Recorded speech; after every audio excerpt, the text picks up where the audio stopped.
This is a podcast by the Straits Times. Welcome to Money Hacks, where we offer tips for the newcomer to the financial and investment scene. I'm your host, Ernest Lewis. And for this episode, we are joined by Natalia Goh, the head of credit cards and personal loans at Standard Chartered Bank Singapore. Hi, Natalia. Hi, Ernest. So, how are you? I'm very good. All right. Tell me, Natalia, how do I make my credit card work harder? Sure. So I think I'll start off by giving 3 tips. The first one is really to understand your own needs in terms of your lifestyle and your spending habits. The second one is to basically understand the terms and conditions of the credit card product that you're choosing. And the third one is really to look out for special promotions and campaigns that will give you even more benefits and privileges. So as we are heading into the Christmas season now, but that's interesting. But let's tackle the first tip, which is knowing the lifestyle. Yeah. Okay. So I think it's important for consumers to understand sort of their lifestyle and their own spending habits to choose a credit card that really makes the most sense for them. So for example, in the Singapore market, we have credit cards that give you cashback, that are reward points cards, that give you air miles. So you can think about your lifestyle. If you're somebody who's a frequent traveler, you might benefit from an air miles card. If you're somebody who enjoys reward points that you can convert to get, shopping vouchers or convert to redeem for merchandise, that might be good for you. And then of course, there's the, straightforward, simple cashback card. So in Singapore, what we've observed is that it's a very much a cashback market. So Singaporeans tend to be very practical. So we found that that is a credit card that really works well for the market. So like last year, we launched our unlimited cashback card. Yes. And that has done really well. And we've seen a lot of Singaporeans take up that card. Yes, and that StanChart Unlimited Cashback Card offers 1.5% cashback on spending with no cap. That's right. Yes. And the good thing is it doubles up as an easy link card as well. Yeah, with an added convenience. Yeah. And is it good to have different credit cards for different types? Like let's say just one credit card for petrol top-ups, and then as you said, another credit card for just shopping or something like that. Is it good to look at these options? That's a good question, Ernest. You've raised, and actually it takes me to my second point that I was going to share with consumers, which is about looking out for the terms and conditions of the credit card you're taking up. Okay. Because as you mentioned, there might be certain credit cards that sort of market themselves as being very good for, petrol cashback or very good for shopping discounts. But a number of these products actually come with certain terms and conditions.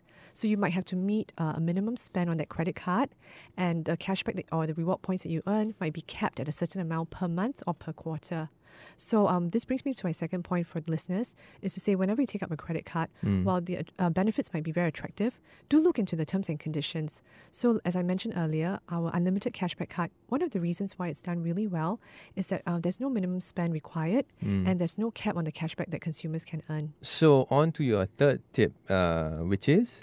Yeah, so our third tip is really for consumers to look out for special promotions or campaigns that credit card issuers will run from time to time. So now, especially being the Christmas season, so if you take Standard Chartered as an example, we're running a couple of spend campaigns for our credit card holders. Okay. So one is, for example, if you spend a minimum of $150 on your credit card, you get a chance to play our Snowball Challenge game, where you can win different prizes.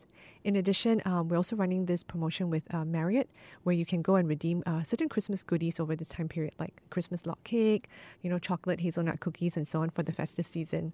Sounds good. Yeah, so I do encourage consumers to look out for these as well, so that they can really maximize the benefits from their credit card. Right. Do you find that customers also now are specifically and strategically targeting such cards just for the seasons, and then they sort of end the relationship after that, after the season over? Or is that not the case?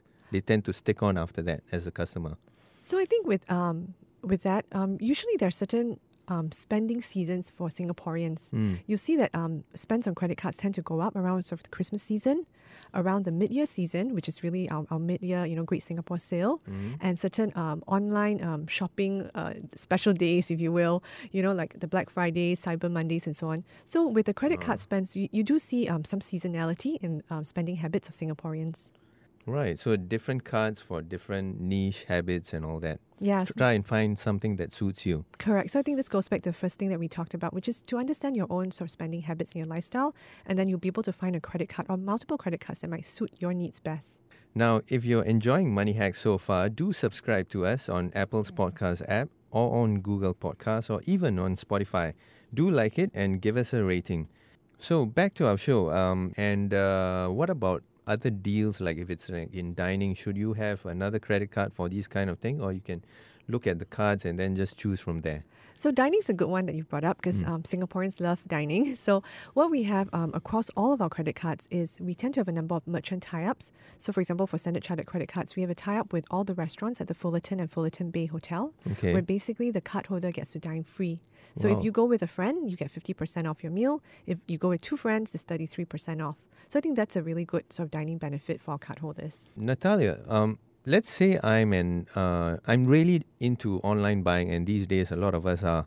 And is there a card that helps me get the best deals out of my online buys, actually? Yes, thanks for bringing that up, Ernest. We actually have a credit card that's called our Spree card. And for this card, you can earn up to 3% cashback on your online shopping in foreign currency. So I think that's a really attractive deal for card holders who do a lot of online shopping. Okay, and no minimum spend? No minimum spend on that card. Okay, and I understand that this Spree credit card from StanChart, it has a tie-up with VPOS as well? That's right. So Okay. it's actually our co-brand credit card with SingPost, who's our partner. And card holders will get a benefit on VPost, where basically they can get up to 25% off their VPost shipping. And this is really helpful because for a number of e-commerce sites that are located overseas, so US or UK sites, they don't ship directly to Singapore. So with this VPost service, you can ship it to a holding center overseas, and then VPost will help redirect that package over to Singapore. All right, that's great, because we need to know all these little tips to, save money here and there and get the best deals and scrounge here and scrounge there, because that's what Singaporeans think about all the time. Yes.